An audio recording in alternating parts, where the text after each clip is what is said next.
এখন আমার কি করা উচিত নিয়াম? তবে কি আমি বিয়েটা করে নেব? নিয়াম ভাইয়া কিছুই বললেন না, শুধু এক দৃষ্টিতে তাকিয়ে আছেন ফারিনাপুর দিকে। কিছু বলছিস না কেন নিয়াম? তুই কি বিয়েটা করতে চাইছিস ফারিন? না, কিছুতেই না। আমি তোকে ছাড়া। কথা শেষ করার আগে ফারিনাপু মুখে হাত দিয়ে থেমে গেলেন। তাকে থেমে যেতে দেখে নিয়াম ভাইয়া দাঁড়িয়ে গেলেন আর বলে উঠল। কি বলতে গিয়ে থেমে গেলি ফারিন? বল না প্লিজ। ফারিনাপু এখনো মুখে হাত দিয়ে বসে আছেন। ভালোবাসি কথাটা বলাটা ভীষণ কঠিন, যেন মনে হয় হৃদয় হতে রক্তক্ষরণ করে বলতে হয় ভালোবাসি। বল না ফারিন, চুপ করে আছিস কেন? বল না। ভয় পাস না ফারিন, সত্যি বলছি, আজকে আমি একবারও তোর কাছে ভালোবাসি ভালোবাসি বলবো না। কিন্তু ফারিন, আমি যে এতবার বলতাম ভালোবাসি, কিন্তু তুই তো কোনোদিন এটাও বলিসনি যে তুই আমায় ঘৃণা করিস। বল না ফারিন। ফারিনাপুর নিচের দিকে দৃষ্টি স্থির, আর নিয়াম ভাইয়া কৌতূহল দৃষ্টিতে তাকিয়ে আছেন ফারিনাপুর দিকে। ফারিনাপু এভাবে চুপ করে থাকলে তো হবে না, বলে দাও না প্লিজ। আমি পারছি না রে রুহি, ইগো কাজ করছে। তুমি শুনতে পাওনি? নিয়াম ভাইয়া বলেছে আজকের পর সে আর তোমায় ভালোবাসি বলবে না যদি তুমি বলে দাও যে তুমি তাকে ভালোবাসো না। আমার কথা শুনে আপু আমার দিকে এক পলক তাকিয়ে অনেকক্ষণ পর বললেন। নিয়াম, আমি তোকে কিছু বলতে চাই। তো বল, আমি শুনতে চাই।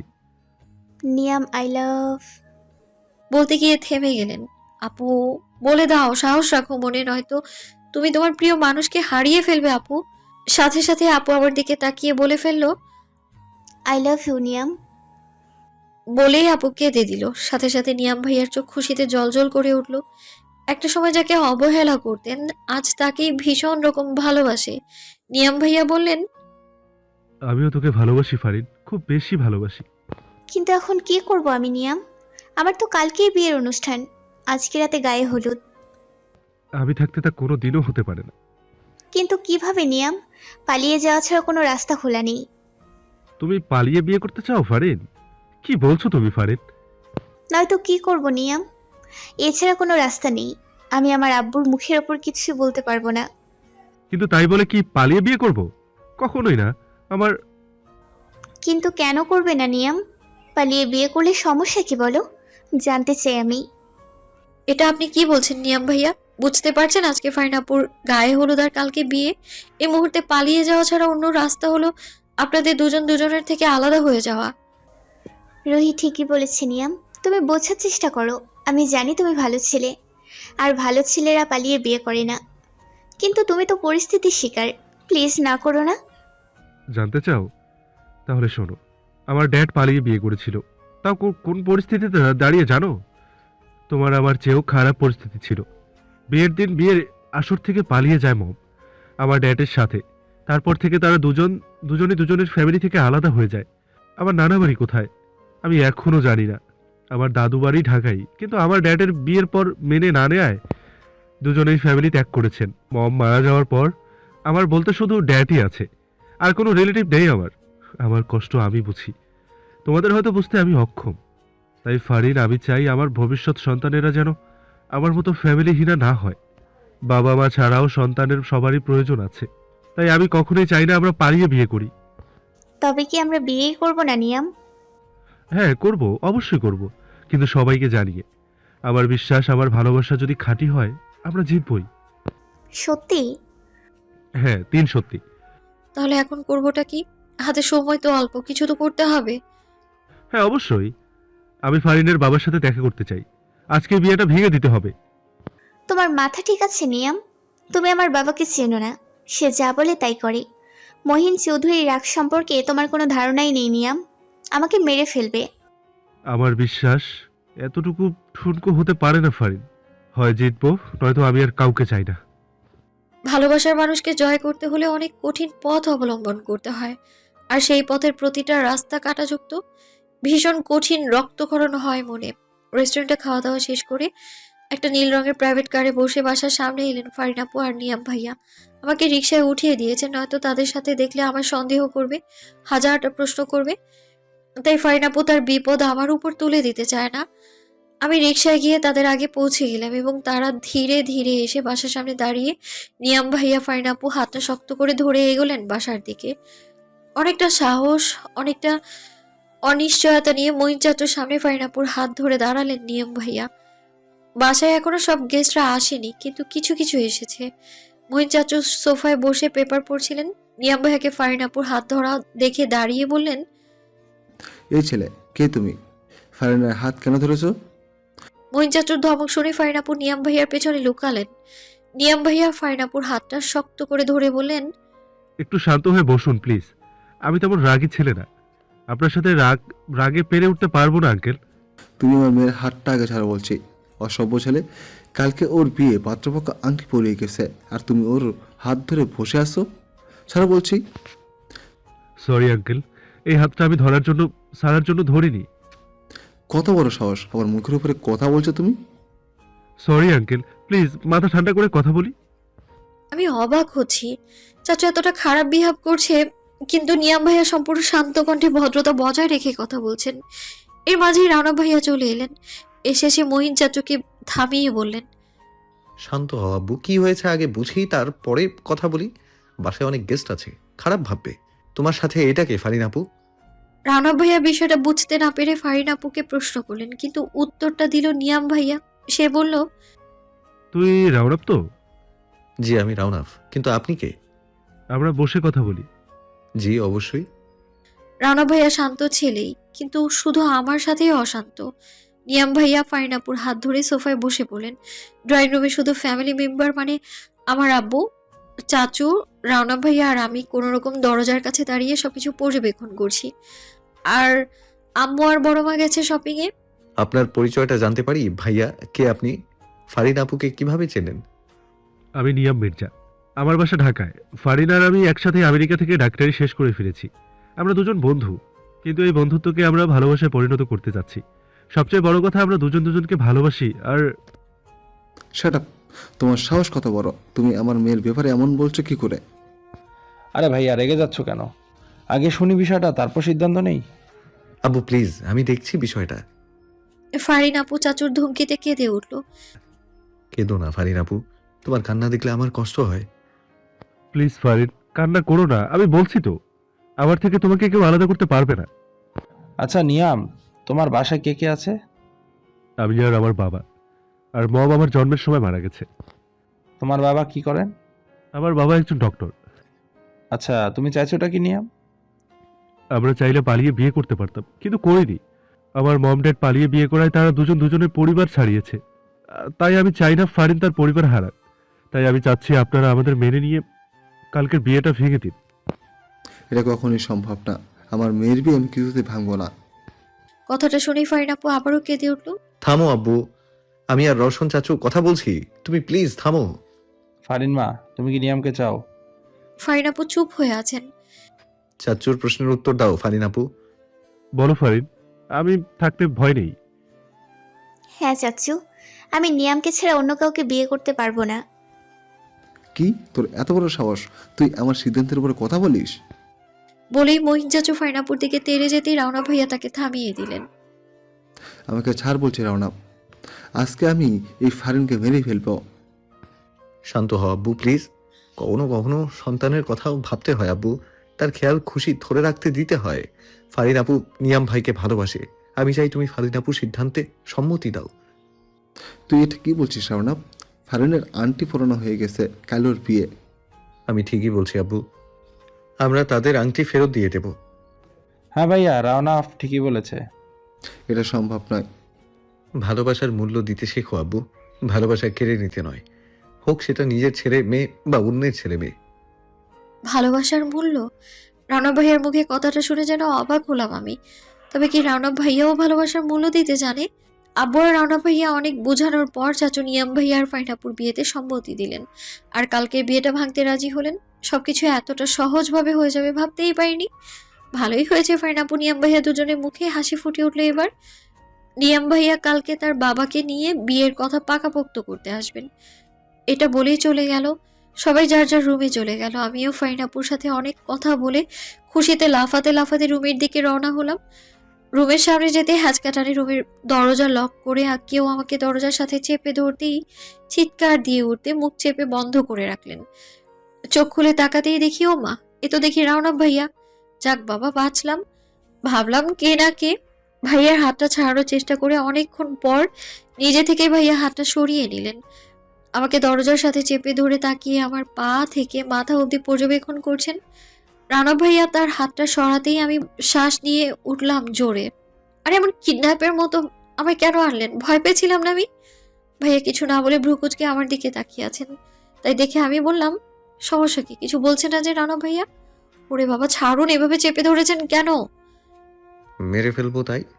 কষ্ট করে আর মারতে হবে না রানা ভাইয়া, আপনার রূপের বিষে আমি অনেক আগেই মারা গেছি। আপনি নিজেও জানেন না। ভ্রুকুচকে আর চোখে তাকালে আপনাকে অসম্ভব সুন্দর লাগে। সেই মুহূর্তে যা মন চায় না বোঝাতে পারবো না আমি। কথাটা মনে মনে বলেছি, জোরে জোরে বলে তো এতক্ষণে ঠাস ঠাস করে কয়েকটা থাপ্পড় খেতে হতো আমায়। আজকে তুই কলেজ কেন যাসনি? রানব ভাইয়ার প্রশ্ন শুনে ভয় পেয়ে গেলাম আমি। আমি কলেজে যাইনি, সে কি করে জানলো? এখন কি হবে আমার? আন্দাজে বলছে মনে হয়, মিথ্যে দিয়ে চালিয়ে যাই, সেটাই বরং এই মুহূর্তে ঠিক হবে। না হলে সত্যি সত্যি মেরে ফেলবে আমায়। কে বলেছে? গিয়েছিলাম তো। তুমি কি ভাবছো ফরিঙ্গন্না? মিথ্যা বললে আমি ধরতে পারবো না? না মানে আসলে আমার ভালো লাগছিল না, তাই একটু ছোঁয়ার বাসায় গিয়েছিলাম। কিন্তু ছোঁয়া তো কলেজে গেছিল। এ বাবা, এবার কি বলবো? এবার কি বললো? খুঁজে না পেয়ে চুপ হয়ে রইলাম আমি। এইবারে কি বলবি? দিয়া রুবাইয়া ওদের বাসায় গেছিলি? সেটা তো সম্ভব না, কারণ ওরাও কলেজে ছিল। এছাড়া আর কি বলবি? তাড়াতাড়ি রেডি কর। আসলেই তো, এবার তো আর কিছু বলার নেই। এবার কি হবে? রানফ তো আমার চিবিয়ে চিবিয়ে খাবে। আল্লাহ গো বাঁচাও, আমার এবারের মতো বাঁচাও প্লিজ। যত সূরা জানতাম সব পড়ছি, কারণ রাউন্ড অফ টাইগার একদম ভয়ঙ্কর একটা টাইগার। হয়তো আম্মুকে বিচার দিবে, নয়তো কঠিন শাস্তি দেবে আমায়। রাউন্ড অফ ভাইয়া আমায় আরো কাছে এসে বলল, কি ফরিং পাখি, তোমার এই ভয় মিশ্রণ চেহারায় কি আমায় মেরে ফেলবে? ভাইয়ার কথা শুনে আমি আরো ভড়কে গেলাম। ভাইয়া আমার চোখের উপর পড়ে থাকা চুল সরাতেই আমি নড়ে চড়ে উঠলাম। ভাইয়া আবার বলে উঠলো, এই চোখের মায়া কি কোনোদিনও শেষ হবে না ফরিং পাখি? রানা ভাইয়ার হাতের আঙুলের স্পর্শ পেয়ে কেঁপে উঠলাম। জানি না রুহির কাছাকাছি আমি কখনোই পৌঁছাতে পারি না কেন। ওর কাছাকাছি গেলেই মন চায় গভীরে চলে যাই। আমি নিজের ভেতরে থাকি না। কি করি না করি আমার খেয়ালের বাইরে চলে যায়। নিজেকে কন্ট্রোল করতে কষ্ট হয়। যায় না, এটা ঠিক না। আমি ওর কাছেই যাব না। যদি কোনো ভুল হয়ে যায় আমি নিজেকে কখনোই মাফ করতে পারবো না। রানা ভাইয়া হঠাৎই তার হাত আমার গালের উপর থেকে সরিয়ে নিয়ে নিজেও সরে রুমের দরজাটা খুলে বাইরে চলে গেলেন। যাক বাবা, বাঁচলাম। কিন্তু বুঝি না রানা ভাইয়া হঠাৎই আমায় আবেগের কথা কেন শোনায়। এবার এক মুহূর্তেই সেই ফেসটা বদলে বদলে ফেলে কি করে আবার। আমি আর কিছু না ভেবে কলেজে না যাওয়ার বিষয়টা এড়িয়ে গেছি, এটাই তো অনেক। আমি ফ্রেশ হয়ে নিচে থেকে খেয়ে এসে শুয়ে পড়বো ভাবছি, তখনই ফারিন আপু আমার রুমে ঢুকলেন। ঢুকেই আমার কাছে এসে জড়িয়ে ধরে বললেন, থ্যাঙ্কস রুহি। কেন বলো তো? হঠাৎ এত খুশিতে আটকান কেন তুমি? তুই যদি আমায় সাহস না দিতি তবে কখনোই নিয়ামকে বলা হতো না যে আমি ওকে ভালোবাসি। কখনোই হয়তো পাওয়া হতো না রে। রুহি, তোকে অনেক অনেক ধন্যবাদ রে। আমি আর কি করলাম? তোমার ভাগ্যে আছে তাই তুমি পেয়েছো। তুই আমার কাজিন না রুহি, তুই আমার নিজের বোন, বুঝলি? হ্যাঁ বুঝলাম। আচ্ছা আপু, একটা প্রশ্ন করি। একটা কেন, হাজারটা কর।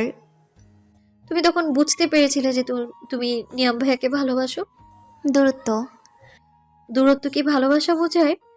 রুহি, তুই কলেজে পড়িস, হ্যাঁ, এ বয়সে ভালোবাসা বোঝা যায়, কিন্তু সেটা হয় অ্যাট্রাকশন, লাভ নয়।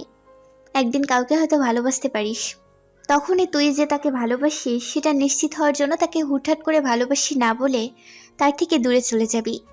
তখন যদি দূর হতে তাকে দেখার তৃষ্ণা লাগে, প্রতিটা সময়কে তার সাথে কাটানোর সময়ের সাথে তুলনা করিস, তখন বুঝবি যে তুই তাকে সত্যি সত্যি ভালোবাসিস। কথাগুলো বলতেই ফারিনাপুর ফোনটা বেজে উঠলো। সে ফোন নিয়ে রুম থেকে চলে গেল। ছোটবেলা থেকেই যখনই রানা ভাইয়ার মার খেয়ে আম্মুর কাছে আসতাম, উল্টো আম্মুও আমায় মেরে দিত আর বলতো আমি কেন বারবার রানা ভাইয়ার মার খেতেই তার কাছে যাই। এই প্রশ্নের উত্তর আমি নিজেও জানি না। অনেকবার মনকে প্রশ্ন করেছি। আমার মতো একটা জেদি মেয়ে যার জেদ কখনোই ভাঙে না, চাইলে হয়তো জেদ ধরতে পারতাম। রানা ভাইয়া আমায় এত বিপদে ফেলে, তার আর কাছে আর যাবই না আমি। সে যতই ডাকুক কিছুতেই যাব না। কিন্তু কখনো নিজের ভেতরে এমন জেদ খুঁজেই পাইনি আমি। যখন ভাইয়া ঢাকায় যেত কিছুদিন হলেই মনটা তাকে দেখার তৃষ্ণা বাড়িয়ে দিত আমার। ঘুরে ফিরে এসে বারবার তার ছবিতে চোখ বুলাতাম। রানা ভাইয়া আজ পর্যন্ত যতবার ঢাকা থেকে এসেছে কখনোই আমি জানতাম না, প্রতিবারই সে ছিল আমার জন্য সারপ্রাইজ। প্রতিবার আমার নতুন কোনো দোষ নিয়ে হাজির হতো, ছোট ছোট শাস্তি দিত। তবে কি আমি ভালোবাসি রানা ভাইয়াকে? মনকে হাজারবার প্রশ্ন করলেও মনটা আমার উত্তর দিতে অক্ষম। আজকে ঘুম থেকে উঠতে একটু দেরি হয়ে গেছে, কিন্তু কই রানা ভাইয়া যে বকাঝকা করতে এলো না। ঘড়িতে বেলা 8:30 বাজে, কোথায় গেল রানা ভাইয়া? এসব ভাবতে ভাবতে ফ্রেশ হলাম। ওয়াশরুম হতে বের হতেই বড় মা ডেকে নাস্তা করতে নিয়ে গেল। এখানে সবাইকেই দেখছি বাড়িতে আসা অনেক গেস্ট, কিন্তু রানা ভাইয়া কই? মনটা তাকে খুঁজেই যাচ্ছে আজ। আজকে যে প্রাইভেটটা মিস হলো এই জন্য আমায় বকতে এলো না যে। খাবার টেবিলে বসে বসে রানা ভাইয়ার কথাই ভাবছি আমি। এর মধ্যে বড় মা বলে উঠলো, রহিমা, একটা কথা জিজ্ঞাসা করি? হ্যাঁ বড় মা বলো। তুই যথেষ্ট বড় হয়েছিস, তাই বিয়ে সম্পর্কে তোমার এতদিনে আশা করি ধারণা হয়েছে। কিন্তু হঠাৎ এমন কথা কেন বলছো বড় মা? দেখ রহিমা, হ্যাঁ বয়সে তুমি ছোট হলেও বেশ দুরন্ত মেয়ে। এলাকার অনেক ছেলে তোমায় ডিস্টার্ব করে, এসব কথা আমাদের কানেও আসে। কখন কি হয়ে যায় এটা বলা যায় না।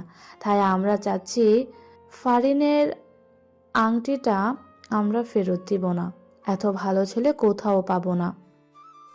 কিন্তু কেন ফেরত দেবে না আংটিটা? তবে কি ফারিনাপুর বিয়ে ভাঙছে না?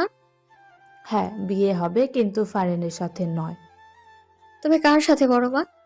তো বড় মার কথা শেষ হওয়ার আগেই কোথা থেকে যেন রানা ভাইয়া হঠাৎ এসে বলল, রুহি, ওঠ। কেন ভাইয়া, খাওয়া শেষ করি আগে। না, শেষ করতে হবে না, আমি বলছি ওঠ। আরে রাউনভ কি করেছে মেয়েটাকে এভাবে? কোথায় নিয়ে যাচ্ছিস? খাওয়া শেষ করুক আগে। না, ওর এখনই যেতে হবে, এমার্জেন্সি কাজ আছে।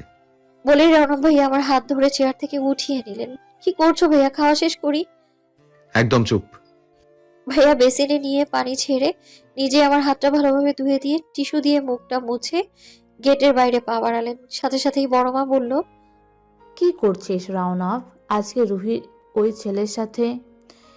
চুপ করো আম্মু। ভাইয়ার ধমকে কেঁপে উঠলাম আমি। ভাইয়া আমায় এভাবে কোথায় নিয়ে যাচ্ছেন? কথাটা পেটে আসলেও মুখ দিয়ে উচ্চারণ করতে পারছি না। আগে অনেকবার রানা ভাইয়ার রণচণ্ডী চেহারা দেখেছি, কিন্তু আজকের মতো এমন রাগী লোক কখনো দেখিনি। রাগে তার দাঁতের সাথে দাঁত মিশে আছে, চোখ দিয়ে যেন অগ্নি ঝরছে তার। জোরে জোরে শ্বাস নিচ্ছেন, কপালে কয়েকটা ভাঁজ পড়ে আছে। কেন এত রেগে গেছেন ভাইয়া? হঠাৎ কি হলো? আমি প্রাইভেট মিস করেছি বলে, নাকি অন্য কোনো কারণ? রানা ভাইয়া থাকতে আমার প্রাইভেট মিস হওয়াটা অসম্ভব, কিন্তু আজ কি এমন হলো যার জন্য ভাইয়া এতটা রেগে আছেন? দাঁড়ো রাওনাপ, তুমি রুহিকে কোথায় নিয়ে যাচ্ছ? রানা ভাইয়া মহিন চাচুর দিকে ঘুরে নিজেকে হালকা শান্ত করার চেষ্টা করে বলেন, রুহির কলেজ থেকে এমার্জেন্সি ডাক এসেছে, ওকে এখনই যেতে হবে, তাই নিয়ে যাচ্ছি। ও এই ব্যাপারে বললেই হতো, তাই বলে মেয়েটাকে খেতেও দিলি না। দেখো রাওনাপ, যেখানে নিয়ে যাও ওকে যাও, কিন্তু পাত্রপক্ষ আসার আগে বাসায় ফিরবে। রানা ভাইয়া কোনো কথা না বলে হালকা মাথা নাড়িয়ে হ্যাঁ সূচক বুঝিয়ে আমায় নিয়ে বাসার বাইরে পা বাড়ালেন। এর মাঝে আমি ভাইয়াকে প্রশ্ন করলাম, ভাইয়া আমার কলেজে এত ইমার্জেন্সি কিসের ডাক পড়েছে? কই আমি তো জানি না। রানা ভাইয়া আমার দিকে এক পলক তাকিয়ে উত্তর দিল না। কি হয়েছে ভাইয়া, আপনি হঠাৎ এত রেগে আছেন কেন? আমার কথায় কোনো উত্তর না দিয়ে ভাইয়া বলল, এখানে দাঁড়া, আমি গাড়ি নিয়ে আসছি। আমার প্রশ্নের উত্তর কেন দিচ্ছে না ভাইয়া? ভাইয়া আবারও কোনো রিপ্লাই না দিয়ে গাড়ি আনতে গেলেন। গাড়ি বের করে আমায় গাড়িতে উঠতে বলতেই আমিও উঠে গেলাম। রানা ভাইয়া ড্রাইভিং করছেন, কিন্তু মনটা যে তার ভীষণ খারাপ সেটা চেহারায় স্পষ্ট ফুটে উঠেছে। আমার কৌতূহল আরো বাড়ছে, হঠাৎ কি এমন হলো যার জন্য তার মন খারাপ? ভীষণ প্রশ্ন করতে মন চাইছে আমার, কিন্তু কি করে করব? তার যখন মন চাইবে সে উত্তর দেবে, আর যখন মন চাইবে না সে উত্তর দেবে না। রানা ভাইয়াই একমাত্র মানুষ যে আমাকে হঠাৎ হঠাৎ কারণে অকারণে অ্যাভয়েড করে, আর আমি তা মুখ বুজে সহ্য করি। তার জায়গায় অন্য কেউ হলে শুলে চড়াতাম একদম। হঠাৎ কি মনে করে রানা ভাইয়া বলে উঠলেন, ফড়িং, হ্যাঁ? আজ হঠাৎ লাল রং পরেছিস কেন রে? আমি গায়ে লাল রঙের থ্রি পিস জড়ানো, আমার সচরাচর লাল রংটা আমি পরি না, কারণ আমি লাল রং একদমই পছন্দ করি না। সেটা রানা ভাইয়াও জানে। শুধুমাত্র এই একটাই লাল রঙের ড্রেস আমার আম্মু কিনেছিল, কিন্তু কখনোই পরিনি আমি। আজ কি মনে করে যেন পড়তে মন চাইলো। হয়তো রানা ভাইয়ার এই জন্যই প্রশ্নটা করেছে। এমনি পড়লাম, মন চাইলো। লাল রঙে তোকে অতটাও খারাপ লাগে না, তুই বরং লাল রং পরিসই না, ফার্স্টই দেখলাম। আমি সেই হাসিতে মুগ্ধ হলাম। গায়ে হোয়াইট শার্ট, ইন করা ব্ল্যাক প্যান্ট। মাঝে মাঝে ভীষণ বলতে ইচ্ছে করে, রওনক টাইগার তুমি অনেক বেশি সুন্দর, কিন্তু সেই ভাগ্য আমার জীবনেও হবে বলে মনে হচ্ছে না। তাই কথাটা পেটেই রয়ে গেল। হঠাৎ বাইরের দিকে তাকিয়ে দেখলাম ভাইয়া কলেজ ক্রস করে যাচ্ছেন। তাই দেখে আমি প্রশ্ন করলাম, ভাইয়া কলেজ ক্রস করে যাচ্ছেন কেন? রানা ভাইয়ের চেহারার দিকে তাকিয়ে দেখলাম তার চেহারাটা আবারও চিন্তাযুক্ত হয়ে গেছে। আবার একরাশ রাগ এসে তার চেহারায় যেন কেউ ঢেলে দিয়েছে। রাগী লোক নিয়ে বলল, চুপচাপ বসে থাকবি, আমার কোনো কাজের ওপর একদম এক্সট্রা প্রশ্ন করবি না, এটা আমি পছন্দ করি না। যা বলবো তাই করবি, চুপচাপ। একটা কথার হেরফের হলে মেরে তক্তা বানিয়ে দেবো। শেষে কথাটা বলার সময় দাঁতে দাঁত চেপে বললেন, যা দেখে আমি ভয়ে কাঁপছি। ভাইয়া নিয়ে যাচ্ছে কোথায় আমায়? কোন রাস্তা এটা? যশোরে শুধু নিজের এলাকা ছাড়া বাইরে কিছুই চিনি না আমি। তাই ভীষণ অচেনা লাগছে, ভীষণ ভয় করছে আমার। পানি এসে চোখে ভর করতে চাইছে। তাই আবারও বেহায়ার মতো প্রশ্ন করলাম, আপনি আমায় কোথায় নিয়ে যাচ্ছেন ভাইয়া? আমি কথা দ্বিতীয়বার বলতে একদম পছন্দ করি না, সেটা তুই ভালো করেই জানিস। একদম কোনো ধরনের নাকামি করবি না, এটা আমি পছন্দ করি না। জানি না আমার সাথে কি হতে চলেছে, কোথায় নিয়ে যাচ্ছেন পথ যেন ফুরোচ্ছেই না।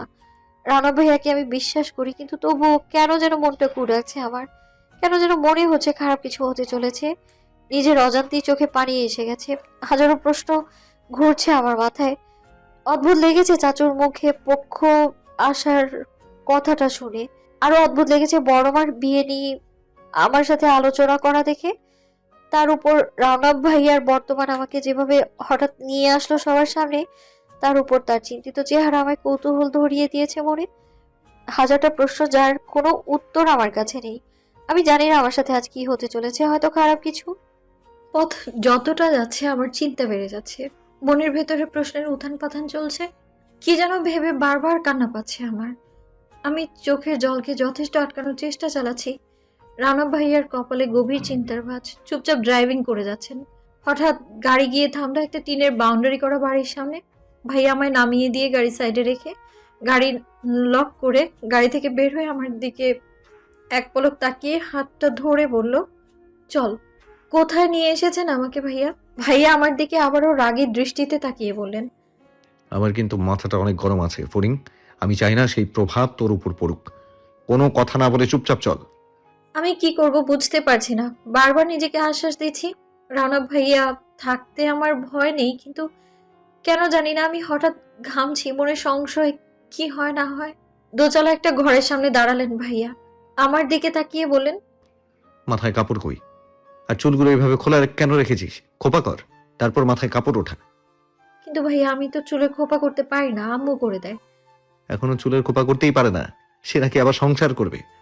কথাটা বলে ভাইয়া আমার পেছনে দাঁড়িয়ে চুলগুলো হাতে নিয়ে খোপা করে দিল, তাও আবার শক্তপোক্ত করে। নিচ থেকেই মাথায় ওড়না টেনে দিল। তারপর এক পলক তাকিয়ে কাকে যেন ডাকলো শুনলাম। জলিল চাচা? ভাইয়ার কয়েকবার ডাকে একজন মধ্যবয়সী মহিলা দরজা খুলে দিয়ে সালাম দিয়ে আমাদের ভেতরে আসতে বললেন। ভাইয়া সালামের উত্তর দিয়ে আমার হাতটা শক্ত করে ধরে ঘরের ভেতরে নিয়ে গেলেন। গিয়ে দেখলাম এক বয়স্ক মানুষ, সম্ভবত হাদিস পড়ছেন। বয়স তার আন্দাজে 56 হবে। ভাইয়া তাকে দেখেই বলল, আসসালামু আলাইকুম চাচা। ওয়ালাইকুম সালাম রহমতুল্লাহি ওবরকাতু। জি চাচা, কেমন আছেন? আলহামদুলিল্লাহ ভালো। সকালবেলায় তোমার ফোন পেয়ে আমি ভীষণ খুশি হয়েছি বাবা। তোমার চরণ আমার বাড়িটা দেখে আমার ভীষণ ভালো লাগছে রৌনক। তার মানে রানা ভাইয়া লোকটাকে আগে থেকেই চেনে, কিন্তু আমাকে নিয়ে এনার কাছে কেন আসলো বুঝলাম না কিছুই। ধন্যবাদ চাচা। চাচা আপনাকে তো সবকিছুই বলেছি ফোনে, আমার হাতে সময় কম, তাই দ্রুত করেন। অবশ্যই, আমি তো তোমার জন্যই অনেকক্ষণ ধরে অপেক্ষা করছি রৌনক। ভাই আমরা ওনার কাছে কেন এসেছি? রানা ভাইয়া আমার প্রশ্ন শুনে রাগী দৃষ্টিতে তাকিয়ে চুপ থাকতে বললেন। আমিও সাথে সাথে নিচের দিকে তাকিয়ে গেলাম। রাগ দেখিও না রৌনক বাবা, ও ছোট মানুষ, বুঝে না তাই প্রশ্ন করেছে। তোমার নাম কি মামুনি? জি রুহি। বয়স কত তোমার মা? সাথে সাথে রানা ভাইয়া বললেন, চাচা ওর বয়স 17 বছর। রৌনক বাবা, আমি জানি তুমি যথেষ্ট বুদ্ধিমান ছেলে, কিন্তু তবুও তুমি কি সিদ্ধান্তটা ভেবেচিন্তে নিয়েছো? এত ছোট মেয়ে, এর তো কাবিন হবে না। আপাতত সারা দিয়ে রাখতে পারবে। লোকটার মুখে কাবিন সরার কথা শুনে আমি চমকে উঠলাম। এটা সব কি কাবিন সরা নিয়ে কথা বলছে? কার বিয়ে? মাথায় কিচ্ছু ঢুকছে না আমার। কৌতূহলী আমি, কিন্তু প্রশ্নের উত্তর রানা ভাইয়া আমায় দিবে না, উল্টো ধমকি দেবে। তাই কি করব বুঝতেই পারছি না। হ্যাঁ চাচা, আমি জানি, কিন্তু পরিস্থিতির শিকার চাচা। আমি কখনোই এমন অন্যায় কাজ করতে চাইনি, কিন্তু কোনো রাস্তা নেই। ঠিক আছে রৌনক, আমি তোমার সিদ্ধান্তকে সম্মান করছি, কারণ তুমি আমার প্রাণ বাঁচিয়েছো। আমি তোমার ঋণ শোধ করতে পারবো না। না না চাচা, আপনার কোনো ঋণ নেই আমার কাছে। আমি আপনার সব সময় সাহায্য করব, শুধু আমার জন্য দোয়া করবেন। অবশ্যই। এবার তাহলে শুরু করি। জি চাচা। লোকটা চোখ বুজে ঠোঁট নাড়িয়ে কি যেন পড়ছে। আমি এক পলক রানা ভাইয়ার দিকে তাকাচ্ছি, তো এক পলক লোকটার দিকে তাকাচ্ছি। কি হচ্ছে কিছুই বুঝে উঠতে পারছি না আমি। রানা ভাইয়া তার প্রাণ বাঁচিয়েছে, কিন্তু কি করে? আর রানা ভাইয়া কি অন্যায়ের কথা বলল? লোকটা অনেকক্ষণ পর চোখ মেলে বলল, দেখো রহিমা, আমাদের সাথে কি হবে না হবে সেটা আমি জানি না, কিন্তু যা হয় ভালোর জন্যই হয়। পরিস্থিতিকে সবসময় মানিয়ে নেওয়াই ভালো। তুমি ছোট মানুষ, বয়স অল্প। রৌনকের বয়স তোমার চেয়ে বেশি, সুতরাং ও তোমার চেয়ে বেশি ভালো বুঝবে। এটাই স্বাভাবিক। ও তোমার ভালো চায় মা। আল্লাহর হুকুমে আমি তোমাদের বিয়ে পড়াতে যাচ্ছি। বলো মা, কবুল? কি? না না না, এ হতে পারে না। চমকে উঠে বললাম আমি। আমার চিৎকার শুনে রানা ভাইয়া আমার হাতের উপর হাত রেখে ফিসফিস করে বলল, যা হচ্ছে হতে দে, এখানে রিয়াকশন দিস না। চুপচাপ যা বলতে বলেছে বল। জীবনেও না। আমি আপনাকে কেন বিয়ে করব? আপনি কি আমায় খেলা পেয়েছেন রানা ভাইয়া, যে যখন যা মন চায় তাই করবেন? প্লিজ রুহি, সিন ক্রিয়েট করিস না। আমার রাগ কন্ট্রোল করা সহজ হবে না তোর জন্য। চুপচাপ কবুল বলে ফেল। আমার কি পাগলা কুকুর কামড়াইছে যে আমি আপনার মতো একটা বজ্জাত লোককে বিয়ে করব? আমি আপনাকে বিয়ে করব না রানা ভাইয়া, এটা সম্ভব না। বিয়ে তোকে আমাকেই করতে হবে, বুঝলি? প্লিজ ভাইয়া, আমায় বাসায় দিয়ে এসো প্লিজ। বাসায় তোর বিয়ে ঠিক করা হয়েছে। ফারিন আপুকে যারা আংটি পরিয়ে গেছিল, তার সাথে আজকে আবারও তারা তোকে সেই আংটি পরিয়ে তারিখ দিয়ে যাবে। তাকে বিয়ে করবি? না না, এ হতে পারে না। এটাই হচ্ছে চুপচাপ কবুল বল, নয়তো তোর সাথে ভালো কিছু হবে না। কি করব বুঝতে পারছি না। এমন একটা পরিস্থিতিতে দাঁড়িয়ে আছি, মনে যাচ্ছে এখন মরে যাই আমি। এই বয়সে বিয়ে? রানা ভাইয়ার ডাক্তারি পড়া এখনো শেষ হয়নি, তার আগেই বিয়ে করবেন কি করে? বাসার সবাই বিষয়টা জানাজানি হলে মাহিন চাচু রানা ভাইয়াকে মেরেই ফেলবে। বলো মা, কবুল? রানা ভাইয়া, আপনি একবার ভাবুন না প্লিজ। বিষয়টা জানাজানি হলে বাসায় অনেক বড় প্রবলেম হয়ে যাবে। আমি এখন ভাববো তোকে কোথায় দাফন করা যায়। ভাইয়া প্লিজ। বসা থেকে দাঁড়িয়ে ভাইয়া বলেন, চল তোকে বাসায় নিয়ে যাই, সেই লোকটার সাথে বিয়ে হোক সেই জন্য। না ভাইয়া না, কবুল। সাথে সাথে রানা ভাইয়ার অগ্নিদৃষ্টি শান্ত হয়ে গেল। ভাইয়া বসতেই লোকটা বলল, আলহামদুলিল্লাহ। রৌনক বাবা, এবার তুমি বলো। আলহামদুলিল্লাহ। ইসলামী শরিয়াতে আজ থেকে তোমরা স্বামী স্ত্রী। আমার অঝরে চোখের জল পড়ছে। এটা কি করলাম আমি? ধন্যবাদ জহির চাচা, এবার আমরা উঠি।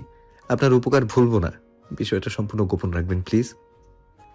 তুমি আমার প্রাণ বাঁচিয়েছো, আর তার কাছে এটা কিছুই না। আবার এসো, কোনো ঝামেলা হলে আমায় জানিও। জি চাচা। চাচা ভিডিওটা? এই যে নাও, ওর কবুল বলার প্রমাণ। রহিমার 18 বছর হলে কাবিন করে নিও। জি চাচা, আমাদের জন্য দোয়া করবেন। আসি। এর মধ্যে মধ্যবয়সী মহিলার সাথে দেখা করে দোয়া নিয়ে সালাম করে চলে এলাম। গাড়িতে উঠে আবার গাড়ি চলতে শুরু করলো। আমি জানি না কি হতে চলেছে আমার লাইফে। এটুকু জীবনের সবচেয়ে বড় ভুল মনে হচ্ছে এটাই করলাম। রানা ভাইয়া চুপচাপ। আমি তাকে প্রশ্ন করলাম, কেন করলেন এমন ভাইয়া? হুটহাট করে এত বড় সিদ্ধান্ত কেন নিতে গেলেন? আমার সাথে আপনার লাইফটা কেন জড়ালেন? সাথে সাথে ভাইয়া গাড়ি থামিয়ে দিল। তাকিয়ে দেখলাম সামনে আরো একটা গাড়ি মুখোমুখি, কিন্তু একটু দূরে। ইশারায় রানা ভাইয়া তাদের গাড়িটা থামিয়েছেন। সাথে সাথেই ভাইয়া নেমে গেল। সামনে এগিয়ে গাড়ির কাছে গেল সে। এই রৌনক, আপনি হঠাৎ? জি আমি। একটু বাইরে আসবেন প্লিজ, আপনার সাথে আলাদা কথা ছিল। আমি তো আপনার বাসার দিকেই যাচ্ছিলাম, ওখানে গিয়ে কথা বলি। না, কথাটা এখানেই হোক। দূর থেকে দেখলাম রানা ভাইয়া তার সাথে কি নিয়ে যেন কথা বললেন। পরে কিসের একটা ভিডিও দেখালেন। এবার বুঝতে পেরেছেন রুহি বিবাহিত? লোকটা হাসতে হাসতে বলল, এইটুকু মেয়ের বিয়ে হয়েছে, ভাবা যায়? ওকে, প্রমাণ তো দিলাম। ঠিক আছে রৌনক, বুঝলাম। আসলে আমিও এত ছোট মেয়ে বলে অসম্মতি জানিয়েছিলাম, কিন্তু আম্মু ফোর্স করলো। ঠিক আছে, বিয়েটা ভেঙে দিচ্ছি। তাহলে আমরা ফিরে যাই, ফোনে জানিয়ে দিই। ওকে, আপনার ওয়াইফ এর সাথে একটু পরিচয় করা যাক। শিওর, আসেন। রানব ভাইয়া এসে আমায় গাড়ি থেকে নামালেন। তারপর লোকটা আমায় দেখেই বললেন, congratulations Mister Rounak. Mrs Raunaf. কথাটা শুনে আমার হৃৎপিণ্ড যেন লাফাচ্ছে। এটা কি বললো? আমি মিসেস রাওনাফ? যাই বলেন রৌনক, আপনার ওয়াইফের বয়সে ছোট হলেও ভীষণ মিষ্টি দেখতে। বিয়ে না করলে আমরা ভাগ্যেই ছিল। আচ্ছা, আসি তাহলে। বিষয়টা গোপন রাখবেন, রিকোয়েস্ট।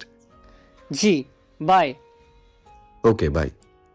তারপর রওনক ভাইয়া গাড়িতে উঠে গাড়ি স্টার্ট দিলেন। ওটা কে ছিল রওনক ভাইয়া? আজকে তোর সাথে যার বিয়ে হওয়ার কথা ছিল সে। তাহলে মাঝ রাস্তায় এভাবে একা ডেকে এনে কি বলেন? বললাম এই মেয়েকে বিয়ে করবেন, সে বলল না, এমন অভদ্র বেশি কথা বলা মেয়েকে আমি বিয়ে করব না।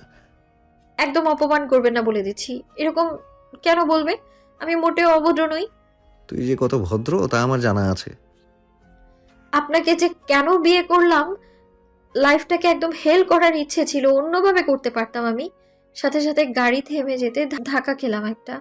রানা ভাইয়ার সিট থেকে উঠে এসে আমার উপর আস্তে আস্তে বলল, আমার কথার যদি নড়চড় হয় সেটা আমি ভালো চোখে দেখি না। তুই চাইলে তোর সাথে ভালোও হতে পারে, আবার খারাপও হতে পারে। কি হবে সেটা তোর স্বভাবের ওপর ডিপেন্ড করে। রাওনা ফ্রেদওয়ান চৌধুরী যা চায় তা পেয়ে ছাড়ে, সুতরাং আমার কথার নড়চড় হবে না। এই বিয়ের ব্যাপারটা যদি দ্বিতীয় কান করেছিস না, তবে তোর সাথে ভালো কিছু হবে না। কথাগুলো বলেই আমার সামনে পড়া চুলগুলো আবারও সরিয়ে দিলেন এবং আমি একটার পর একটা ঢোক গিলছি আর বললেন, এবার থেকে লাল রঙের ড্রেস কিনিস, এই ড্রেসে তোকে অসাধারণ লাগে। লাইফের ফার্স্ট টাইম রানা ভাইয়া বলেন আমায় নাকি অসাধারণ লাগে। শুনে তো আমি অবাকের চরম পর্যায়ে গেলাম। উঠুন, এইভাবে আমার উপর পড়ে আছেন কেন? অস্বস্তি হচ্ছে আমার।